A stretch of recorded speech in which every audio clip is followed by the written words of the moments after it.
Good morning, everyone. Welcome to what's it, Thursday? Thursday. Show number 19. This is Greg Mester from 5amMesterScrum.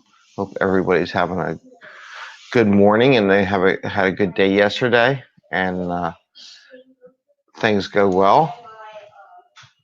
Um, Good morning. So we're here. Talk about a couple Scrum items and some ideas. I'm just going to talk about two topics today and get your thoughts on that. And keep on moving. And if you like us, please subscribe and share with your friends. We're almost to the magic number of 100, so I hope we'll get there soon. All right. So in Scrum, I say you get your daily Scrum, right? So I have a thing called the three-eyed monster that you should look out for when you're doing daily Scrum calls or when you're meeting your Scrum. And the three-eyed monster is, and you'll hear this all across teams that are immature, which is people get in the habit. I have my tasks. I'm done with my tasks. I can't do this task. And I call it a three-eyed monster. Just because it's one of those questions where it's all about me. And it's very waterfall-esque or stovepipe-esque where I did my work. I got my stuff done. I have what I need to do. And it's not a very team-centric approach. So you just have to keep an eye on those uses of the word I and how the individuals are working. And then the hard part for being a Scrum Master is that you have to find a way to work with that person to get them to think differently. It's not about I have done my work. Maybe you can say, maybe it's more about, okay, I did my task. Now I'm ready to help somebody else with their tasks. Or they need to ask that follow-up question. So you need to get them thinking like, okay, yeah, you did your tasks, but how can I help somebody else complete theirs to get the overall sprint goal completed? So anyway, this is what I call the three-eyed monster. It's just something I tell people. Like if you're teaching a class and you want to tell them about Scrum, just say, hey, just keep an eye out on these three-eyed monsters in Scrum. I have my tasks. I've done my task. I can't do this task. Whereas you're teaching people or bringing them on board for Scrum, just kind of remind them not to have or teach them a way of not saying that. So give them alternatives, like instead of I have my tasks, it's like I want to make do I have all my tasks? Do I all my coworkers have their tasks for what they need for daily Scrum or for the sprint planning session, that they have everything planned out? And I'm done my task, instead of having an attitude like, well, I'm done and they're not done and I'm done. I got all my stuff done. You should be asking, how can I pair programmers and anybody stuck before you take on a new task and stuff like that. So you got to give them suggestions besides that and set them up. That probably wasn't a very good explanation. I probably should come up with a better one than that, and I will. Actually, we'll probably do a session on the three-eyed monster again later on. So the other topic I want to talk about is Scrumafall. It's a term I kind of came up with that I kind of term as what people do from waterfall environment to Scrum. And Scrumafall, there's a couple variations of it. So there's within the Scrum, the sprint, right? And then there's outside the sprint. Okay, so there's multiple sprints. So the first kind of Scrumafall is in the sprint, where teams take the waterfall approach. We do requirements determination, develop and test in the sprint. So someone's writing the requirement, then they're developing the requirement, and then they're testing the requirement. And neither one of them start at the same time. And They have to wait for each other to get done. So you have to wait for the developer to get all their work done before you can test it. You have to keep an eye out for that. A lot of teams do that. When they do, you have to start breaking the task down in smaller bites. Or you can suggest doing some pair programming. There's a lot of things like 3amigos, which we can talk about a session how that would work. We're all three people writing requirements and fine-tuning the test data, developing it and testing all happen in parallel. For example, a tester should be developing test scripts at step, as soon as the requirements left out. So whatever the priority is on the backlog, right, the very first story, everybody knows what the requirements are. Developers start developing developing code, and testers are developing test cases right off the spot. What would be really good is if all three people, the person who wrote the requirement, the developer, and the tester, working together, and they make it in smaller pieces. But you just have to watch out that people aren't developing code for an entire week and then drop it in the test bucket, because that's just Scrumafall. And you just have to watch the flows on that. So that's internal sprint. Now I want to talk about a longer sprint. Scrumafall from team to team, from sprint to sprint.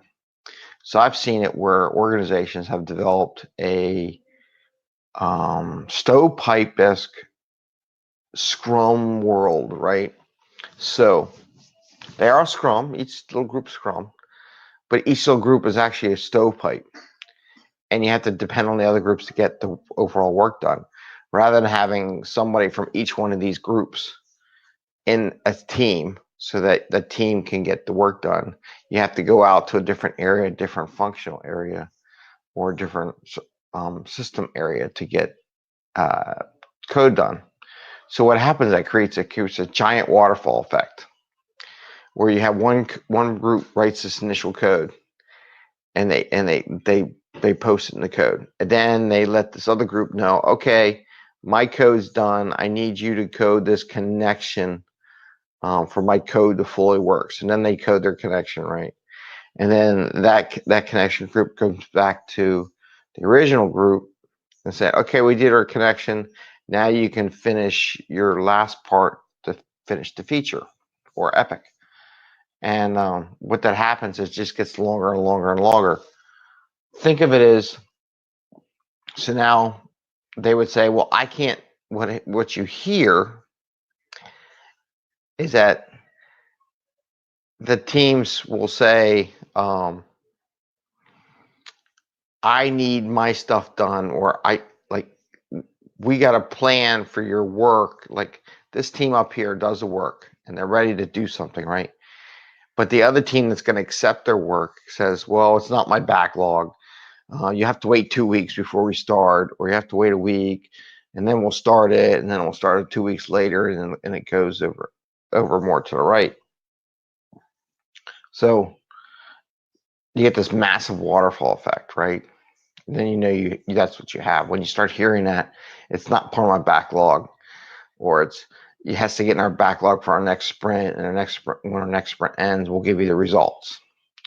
So that's Scrumafall from a team-to-team perspective. The problem with that, think of a project. You might say a project takes a month to do. Let's say we got something going to take a month.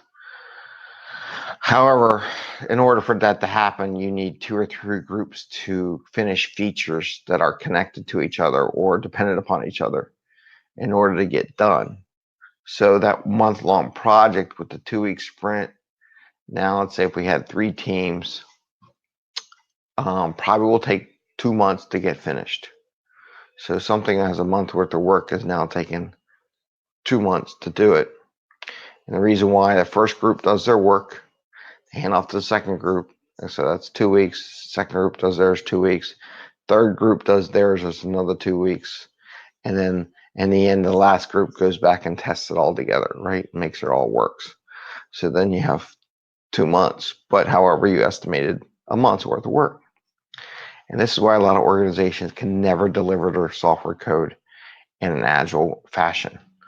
And they're late. and they're behind schedule because people will say, hey, it takes a month, and then it really takes them 2 months to deliver because of the fact that we have to wait for these other teams to finish their jobs.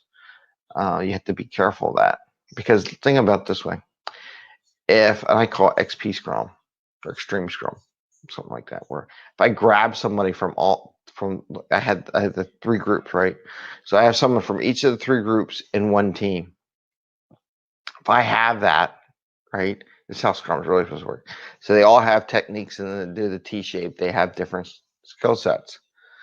If I'm within a sprint, the first person finishes their stuff in a day, the next person does their stuff in a day, and the third person does their stuff in a day, right? So it only takes 3 days to do the work first. Hey, it takes me a day to do my story and my sprint. Then 2 weeks later, I got my day stuff. So that's 2 weeks for 2 days worth of work. And the third week, right? Oh, I got my stuff done. So the 3 days now takes 3 weeks or 3 sprints, really 3 sprints, right? So that's a lot. And then you test it at the end to make sure it's all working together, right?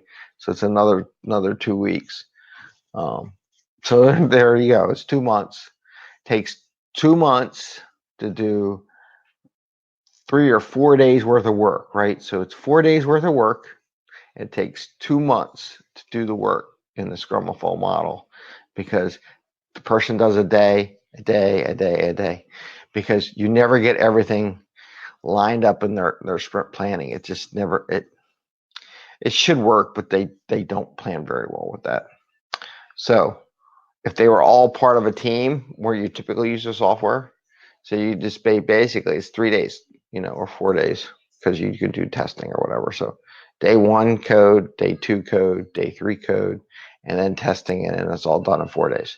So you get something done less than a week, which you forecast a month, right? So it's done in a week, first 2 months in a Scrum of Fall model. So I just want to leave that with you just to watch out for the Scrum of Fall model and make sure everything's okay. Anyway, that's what I got for today. It's been about 12 and a half minutes since we started. Please like and subscribe. Again, like I said, we're almost there to the magic number of 100 as a little goal for ourselves. And I hope you have a good day and enjoy these videos. I got some great comments on LinkedIn. I do appreciate all of them. Someone actually shared my stuff, which is awesome. So if you can share it, even better. Expand the world and give me ideas and things you want to talk about. And I hope everybody has a great day. Happy scrumming and enjoy your afternoon. We're almost done for the week. And we'll do some fun stuff later. So, okay. Take care. Bye. Oh, by the way, I think YouTube changed their lookout last night because now Endstream is someplace different. So, there we go. It's changing every day. And